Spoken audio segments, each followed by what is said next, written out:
Very good evening to you guys. Welcome back to the channel. I hope you are good. There are a few updates coming out from the camp Nigerian Super Eagles, and of course, I'm going to start with the one that concerns the training this evening.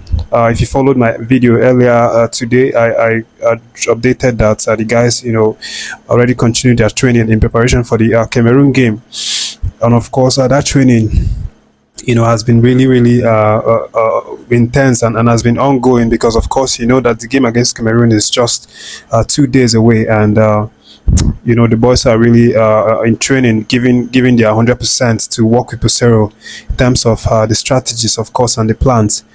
So today they actually had two trainings.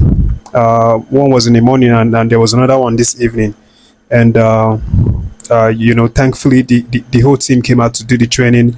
Nobody was actually missing due to injury, so it's a good one. Their full squad that trained today, and of course Peseiro will be happy that he could finally have all of his players on hand to select from against the Cameroon game. So the guys trained this evening. Everybody was there. Osimhen, the likes of Iheanacho, Iwobi, Murphy. Everybody was out, and we're giving 100% training with their hearts and their minds. Training actually ended on a high note with the boys all fired up and looking very hungry to play games and show what they are capable of. And that one ended, this evening towards nighttime. But of course, it will continue tomorrow. But based on the report that I'm getting, tomorrow, what's going to happen is that Peseiro is actually going to, have a press conference where he will talk with the media. This press conference is specifically a pre-match conference against that Cameroon game. So obviously he's going to come out to talk to the media because it's mandatory. CAF, has made it mandatory that all the coaches of the national teams come out and do a pre-match conference. So obviously Peseiro is going to be out to do that pre-match conference tomorrow.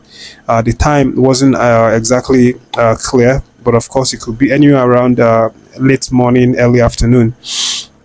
And Peseiro is actually expected to go with one player, and the player that is looking, the player that has been selected to go with Peseiro is Moses Simon. So he will be expected to make the press conference with Mr. Peseiro, as he answers questions, asked by press related to tomorrow's game, the tactics, what his plans are, and every question that the journalists want to ask him.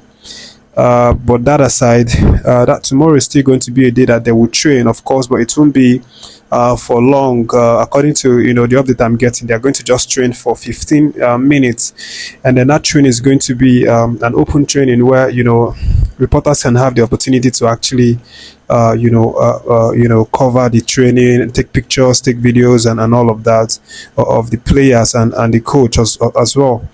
And of course, if you remember, I said yesterday training was a closed training. No reporters or media were allowed.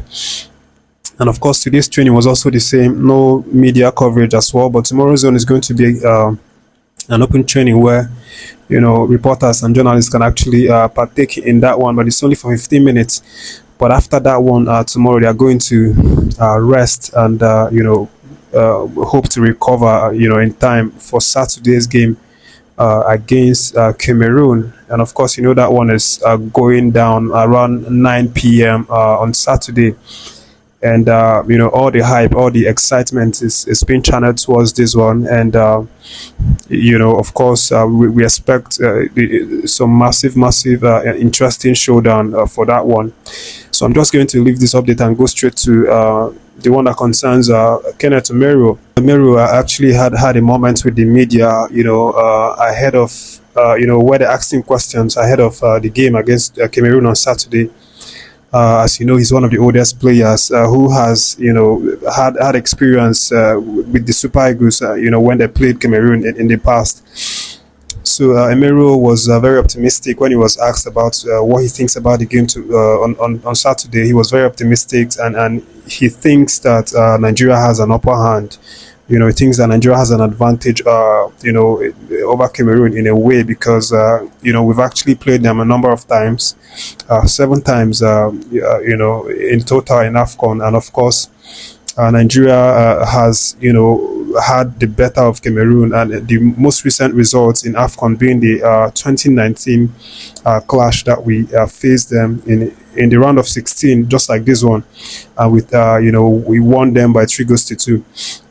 So Omeruo, was actually sounding very optimistic that Nigeria, can hold their ground against Cameroon, but he doesn't downplay the fact that Cameroon is also a worthy opponent that are really, really strong, so he is very mindful, and he doesn't look down on them whatsoever. That's what he said.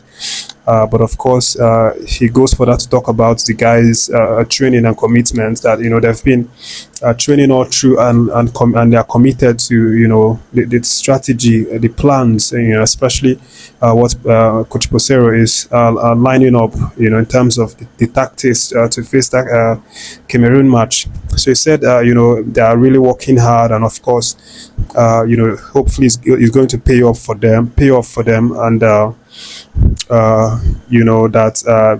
that's what they always wanted, not to be scared of any team that, even before Cameroon was actually drawn to Nigeria, they and the guys, they didn't really have any preference at whosoever they are going to be drawn with, that their mindset was always that they are ready, or that they will be ready to play any team, no matter the team that they are drawn against. And of course, drawing against Cameroon is something that he feels it's a really exciting game to play, and of course, worthy opponents. Given the fact that Nigeria and Cameroon have been eternal rivals. Peseiro maintained that Nigeria, is definitely going to give their best, and they are not afraid, of any team, in this at this stage. And of course, he cited that Nigeria is a big country in Afcon, and haven't won it 3 times. So a lot of countries are also scared of Nigeria. So they shouldn't be the one to be scared, that they are, a top team, and they have quality in the squad, and they believe in themselves. So I'll just leave that update and go straight to the one that concerns CAF's best 11 for the group stages. And shockingly, I'm not seeing any Nigerian player make the CAF best 11 for the group stages. The guys that dominate this first 11 are actually Senegal, Morocco, DR Congo, Guinea-Bissau, Angola. And of course, Nigeria has been snubbed for this one. We know that there are a number of Nigerian players who are doing well, in this CAF tournament, and probably deserve to be in this list of best 11, CAF best 11 for the group stages. But of course, I'll leave you to decide on that one in the comment section. Tell me, if you think that any Nigerian player should have made it. Perhaps Aina, of course, Aina has been very, very brilliant, and maybe he should have made that first 11. So those are the update, guys. Thank you for catching this one. Stay tuned for more updates.